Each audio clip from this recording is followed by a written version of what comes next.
Welcome to another edition of Giants, the Top 100 Players, brought to you by Bud Light. I'm Bob Papa, along with Paul Schwartz, who is one of the 13 Blue Ribbon panel members. We have with us a man who finished 87th, Corey Webster, and 89th, Jason Sehorn, as part of this Top 100. And here's how we got to the Top 100 Giants players. What we did was we looked at the over 5,000 men that wore a Giants uniform dating back to 1925. And we culled that list down and came up with the top 100 players in the history of the franchise. And Paul, it was an exhilarating, interesting exercise. Obviously, it was a difficult exercise as well, but very enlightening.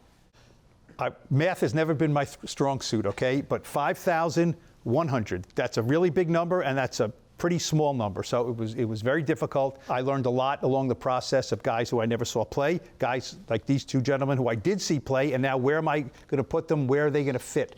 I think we came up with 100 great players, and there's other great players who didn't make it. You know, 100 years is a long time, and 100 players is not that many for 100 years. Corey, I'll start with you. Your first reaction when you found out of all those people that have played this game for the Giants, with all the Hall of Famers and everything else, that you're inside that top 100. Just a crazy feeling, just blessed because, the tradition is so rich, right? Like you talked about having 5,000 players, and being one of those top 100 is just like no other than winning the Super Bowl, or, it goes right up there with that. So to be able to represent for the guys that came before me and to leave a legacy for the guys that come behind us, so this, tradition could keep going and you can still make a great legacy for this, beautiful organization. Jason, for you, leaving your mark as you did, when you put it in perspective now. It was more of a wow moment of like, wow, okay, that's cool. You know what I mean? Like, you don't expect that. That's not why you play. It's more or less something that you can look back on and just go, huh. And you start doing the math and you go, wow, okay. I think that sums it up. It's like more a surprise. This is an organization that started, 100 years ago. So the amount of people that you've got to go through to whittle it down to 100 is pretty impressive. So to be a part of that is unique. Obviously, Corey, you won 2 Super Bowls. Jason, you won an NFC championship and played in a Super Bowl.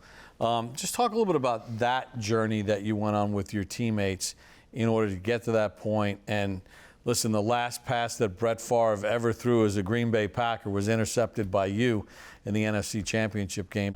Favre back to pass, takes a deep drop, steps up, looking to his right, and the pass intercepted by the Giants at the 40-yard line. Corey Webster got the pick. But when you think about that whole journey and the 2 rings, what are some of the things that jump out at you? Just the process, how, everybody in the locker room buying in, being on one accord, putting all of the selflessness out of the way so we can go out and compete at the highest level and, do something and accomplish something great like that. Jason, when you came to the Giants, the team was kind of going through that mid-90s malaise, but you had a young group as a defense, and you won the division in 97, but then that 2000 season, it kind of all came together. What are your reflections on all of that? As a team, we were all together. So there was not like, in years prior, it was the defense was really good and our offense was struggling, and there was this division in the locker room. And we didn't have that. We had everybody just on the same page, doing exactly what they needed to do for us to win. And as we got to the playoffs, once it was the offense and it was the defense, it was like everybody was picking up their end of the slack. And like the success model is, can you get everybody on the same page? Because they're all talented. But can you get everybody on the same page? And we were on the same page. And that's all winning is. I mentioned Corey's iconic play against Brett Favre. You had what was voted on the greatest play in the history of Giant Stadium. Your interception, an interception return for a touchdown in the playoffs against the Philadelphia Eagles. McNabb again over center. Drops straight back. Giants on a blitz. McNabb hit as he throws, swings it right, and the pass nearly, and it is intercepted by Sehorn. He's got it on the run, down the left sideline, cuts it at the 10, 5, touchdown! How many times have you watched it? Whenever someone sends it to me, I don't go back to relive it, but after that happened, I promise you, for that week, I was on SportsCenter going, is it coming on again? Because we didn't have DVR back then, so I was like, is it coming on again? Great thing about that play is that it was in the playoffs. Week 3, it's just, it's a cool play, but it happened in the playoffs. Well, you told me a story last year that you really kind of broke a lot of rules that you, as a corner, you're not supposed to undercut a receiver, and you're not supposed to leave your feet. Like, those are 2 negatives. Do not come in front of the receiver, and do not leave your feet, because if those two things don't work, you're A, on the ground, and B, he's behind you. Like, he's gone. Do you dive for every ball during the regular season? No. You don't, because you're not really supposed to. Like, when a ball's thrown outside like that, you're supposed to just be like, okay, where's he? He's your main responsibility. Right there, I was like, I think I can get to that. So yeah, there was two no-nos broken on that play that get washed away when it works. No one says a word. Now, a coach normally will say, no, yes. Yes. The Coach Fox on the sideline, he's like, yeah. I would say this, though, for that play, he answered beautifully, but to add to that, it took a lot of wherewithal, it took a lot of body control, balance, to be able to keep your presence of mind on the ball, spin around, tip it up, get back up. He was able to stand up without balancing himself on the ground and run it in down the field. That's huge. That says a lot about strength and conditioning, balance, and body control that he done off the field outside of football. I don't know if you know this, but your former teammate and his former teammate, Michael Strahan, says the greatest athlete he's ever played with of any teammate is that guy right there. It's a pretty good compliment. We're sitting with these two guys, and my business, we do lists, a lot of lists, right? So if you want to do lists of best postseason plays ever, your interception is on it. Your interception is on it. You know what I mean? And so, that's such a cool synergy between you two. And I always wanted to ask you, Corey, the last play of the Super Bowl, right? How many yards was Tom Brady's pass up in the air? 50, 60? No less than 60. What do you think? Are you thinking anything there? I'll be honest. Before the play, I said I was going to intercept it. All right? And I misjudged the ball, to be perfectly honest. Not the time to misjudge it. Not the time to misjudge. And what I mean by misjudge, I still hit it. I got a finger on it, but I didn't get further enough back to get two hands on it to make the catch. And how many seconds after that the confetti starts falling, right? Oh, yeah. That's a beautiful feeling. That's a beautiful feeling. The New York Giants have won Super Bowl 42. So there's, in this grouping, there's a bunch of your former teammates. So I'm going to ask you about number 82, Kareem McKenzie. Might be the greatest free agent signing in Ernie Accorsi's career because he signed a 7-year contract and he basically played every game, every year for all 7 years. Talk about getting your money's worth. He was the quiet one of that group. Some of the other ones knew where the camera was. What was Kareem like as a teammate? What made him such a great player? Just a guy that led by example. He was a guy that had books by his locker. He was always reading, and I think now he's Dr. Kareem McKenzie, if I'm not mistaken. So it was a guy that had a plethora of knowledge and was willing to sit down with a young guy and share some of that knowledge. So outside of everything that he did great, protecting and being the leader as far as on the football field and holding down Eli's, right side as far as being a pass protector. But off the field, tremendous guy, always was learning, always was reading, and never was afraid to share the knowledge and pass it on. I just look at people like that, though, the durability factor, if someone just shows up every single week at that position. I mean, there's something to be said about that alone, to just show up at that position every week, because they're always dinged. And linemen, they're never healthy. And it's easy for them to take a week or two off, if they want to, but to just show up and post every single week is pretty impressive. So speaking of longevity, his teammate longevity, I want to ask you about the guy who finished 88th on this list, Howard Cross, who played the most games in the history of the Giants until Strahan broke his record, but was part of the 1990 Giants Super Bowl team, played with Bavaro, and lasted through your group and getting to another Super Bowl in 2000. Your thoughts on Howard as a player? First of all is cheerleader, positivity. I don't think he spoke a bad word about anyone. He was always positive. He was always uplifting. He was always rah-rah for everybody all the time. It was really one of those rare moments in sports where someone just thinks positive for everyone. He was just a very motivational individual. He was fun. And he's a big man. When he would shake your hand, it engulfed you. He had the biggest hands I've ever, it just engulfed your whole hand. You're like, good Lord, if you're a defensive end, he gets those mugs on you, you're done. Yeah. He was fun. I remember, you're in a locker room, there's offensive linemen, defensive linemen, they're big dudes. But he was a tight end, but he was big, right? When you shook his hand, his shoulders, really, he's a throwback. The tight ends now, they get the glory, a lot of them. There are blockers too, but he was a block first, block second, block third, catch a few passes. He's like an offensive lineman in the run game. No question about it. And you're right, you looked at him and you say, he is a blocker, man. He was big. Yeah, big hands. I'm going to go to another name on this list. It's great because there's a bunch of guys that you both played with. At 84 is Ahmad Bradshaw, who, you know, was a 7th round pick in 2007. Injured, not really doing a lot, but down the stretch turned out to be one of the ultimate gamers and one of the ultimate teammates. Yeah, Ahmad is a guy, I was always call him Big Back. Now, I know that was hard because who he played with and who he shared the backfield with, but he played that way. He played like a huge guy. He could do pass protect, he can block, he can catch out the backfield. There was nothing that he couldn't do, and he wasn't a guy that couldn't play on the, you know, the goal line. He can get in there and, you know, and be very physical just with any of the big backs. So I always call him Big Back. He always was tenacious as far as how he played the game, and you know, he never let his size hold him back, and he was able to work through those injuries and have, you know, a successful career. And now he's 2 Super Bowls, and he's on the list. But you know, now it's very popular to say he runs angry. I mean, if you have a guy who runs angry, and then it was Ahmad Bradshaw, he ran unbelievably ticked off every single second, didn't he, Corey? Yeah, right? He just looked himself. like he was, it took offense that anyone would dare to try to tackle him. An angry runner is someone who doesn't want to make you miss, they want to run through you. Yes. Oh. Yeah, and he was that. I mean, I didn't play against him, but I watched him, and he was one of those guys that he wasn't trying to make you miss. No. He was trying to make you feel him. I mean, He's like, how often do you want to do this? In the Buffalo game, yes. in the Buffalo game, when you guys clinched in the rain and the snow and the sleet, and that was basically his coming out with an 84-yard run. Remember that? Yep. It seemed like he's running through the sleet and the snow and the rain. Bradshaw up the middle, finds a crease, up to the 20, 25-30, it's a foot race. Bradshaw to the 40, to midfield. No one's going to get the rookie Adam Marshall. 30, 20, 15, 10, 5, touchdown Ahmad Bradshaw. But then in 11, when you guys were not that good running as a team, but Ahmad kind of set the tone that the Giants' running game was back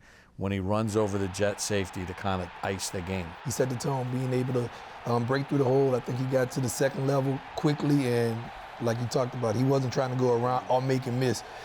He went right over him. He set the tone right there, and we played physical throughout that game. The other thing, the other play that Ahmad made that maybe people forget, but in Super Bowl 42, you guys are driving, and there's a fumble, and there's 2 Patriots on the ball, and somehow he dives in there and digs that ball out and saves the possession near the end of the first half, or maybe Brady goes down the field and but that kind of sums up Ahmad. Yeah, that's who he is. In a loose ball or in a fight. Yep. I want him on my side, okay? That's all there is Pick to it. him first. Yeah, right? All right, so number 83 on the list is someone that you could speak to because he was like one of my favorites, Kerry Collins. Oh, yeah. You know, Ernie Accorsi had the wherewithal to bring Kerry in and, you know, had to rehab from the Carolina situation and that short time in New Orleans. What was it like when he first walked in the locker room? So he was my roommate that first year in training camp, and he was hilarious. He's quiet. He came in humble. He came in with that idea that I need to prove myself to this team. Obviously, he knew he was talented. Everybody knew he was talented, but he came in with the idea that I've got to perform first before I can lead. And that 2000 season, it's kind of like the light went off, right? I've had 2 stops. This is like the last resort. Mm-hmm. And, you know, the NFC Championship game, and the Vikings are supposed to come in and handle you guys, and 41-0. And he's throwing lasers on seam routes, like right through DBs. Yeah. When he played, when he was on, when he knew what he was doing and dialed in, man, he can throw it like nobody else. Like, he could throw the best ball. Because we saw him in practice all the time. Like, you'd have somebody covered, and the ball would be like, right there. And you're like, right there. I mean, all the time. Like, it's just one of those things where, was he dialed in? When he was, he was.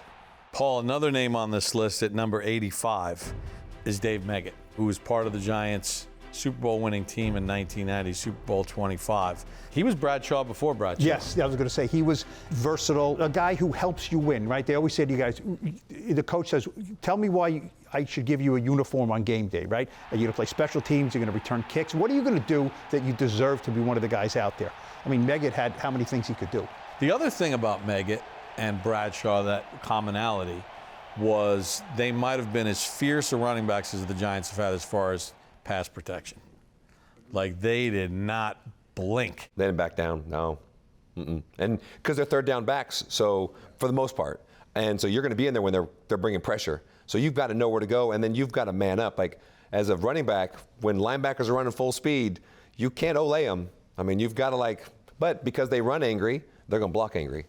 Number 81 on this list is Frank Cope. He's before all of our time, but he played for the Giants and won a championship in 1938. He was voted to the All-Decade team in the 1930s, having come into the league in 1938. But he was that good, and then was a first-team All-Pro in the 40s, played with a bunch of Hall of Famers, and was one of these guys that was really part of the foundation of what the Giants were to become as far as strong offensive lines and running attacks, and a very important figure in Giants history in the early years of this franchise. Right, look, I saw you play your whole career. I saw you play your whole career. I can have an assessment. A lot of these guys I could. Frank Cope, obviously, I could not. Nobody on the committee could see them play. But you have to look at some things. Is he in the Hall of Fame? Did he make, awards? Did he win championships? All-decade team is it's the 30s. I mean, I can't tell you what it was like in the 30s, but if he was voted an all-decade offensive lineman in the 30s, then I have to put weight on that somebody thought he was the best of his era. And so that's why you can't throw those guys out because they didn't play when ESPN was on, or when you just can't do it. It's not fair to them. Right, and he helped the Giants get to 5 title games. Yeah. In the span of that time, and was an anchor. There's that too. And then he was first-team All-Pro a couple times and a bunch of Pro Bowls. So another guy that we should talk about from the past. He recently passed away. Aaron Thomas, tight end for the Giants in the early '60s. Played 1 year with San Francisco, was drafted by the 49ers, but the Giants acquired him in his second season, and till this day, he has the most receiving touchdowns by a Giants tight end in franchise history with 35. But they went to the NFL championship in his first 3 years, 61, 62, 63. Well, that's when things stick out at you. You say, well, why does he still have the record for touchdowns for tight ends, right? I mean, we talked about Howard Cross. There was Jeremy Shockey. There was, there's a bunch of Bavaro, Mark Bavaro. Mark Bavaro. Yeah, he's not a bad player. Yeah, and why does he have the record? Well, in an era where maybe they didn't throw as much, well, that elevates him in our mind. He was a great player for a short period of time. It's interesting because in the early '60s, the Giants were, believe it or not, a passing team. Yep. In fact, Y.A. Tittle's numbers from 1963, his touchdown passes, 36 in one season. That record stood until Marino broke it in '84. Wow. The numbers stick out. They definitely do. But he was basically like a receiver. So, if his record's standing all these years, then, there's something there. The other person in this group is another corner, Erich Barnes. He's another guy, played for the franchise for 4 years, but he went to 3 title games, and in 3 of the 4 years, he was named All-Pro. So again, when you're talking about the history of the Giants and greatness, Erich Barnes certainly belongs in that top 100. Moments for you, Jason. Obviously, we talked about the interception against Philadelphia, but when you kind of look back at, in totality, being a New York Giant, you played for a couple different coaches. You had John Fox as a defensive coordinator, which I know was very influential to that entire group. But what are some of the things that you remember most about being a Giant and that famous phrase, once a Giant, always a Giant?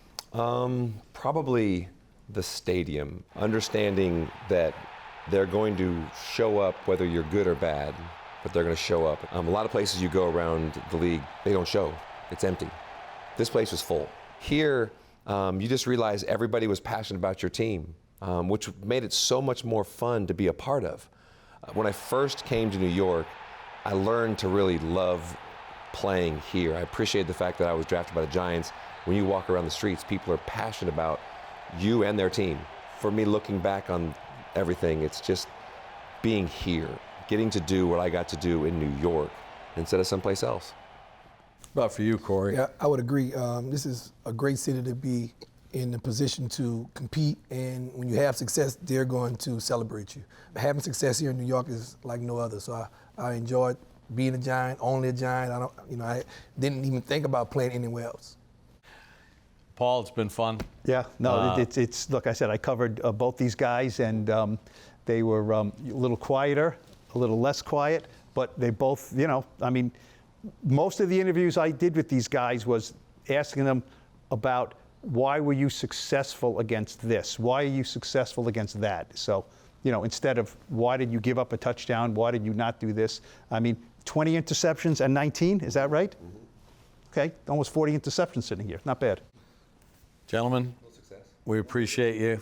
Congratulations on being the top 100. For Paul Schwartz, Jason Sehorn, and Corey Webster, I'm Bob Papa. Make sure you check out all the Giants media platforms as we continue our countdown to #1 and bring you these wonderful sit-downs and conversations here on Giants Top 100 Players, brought to you by Bud Light.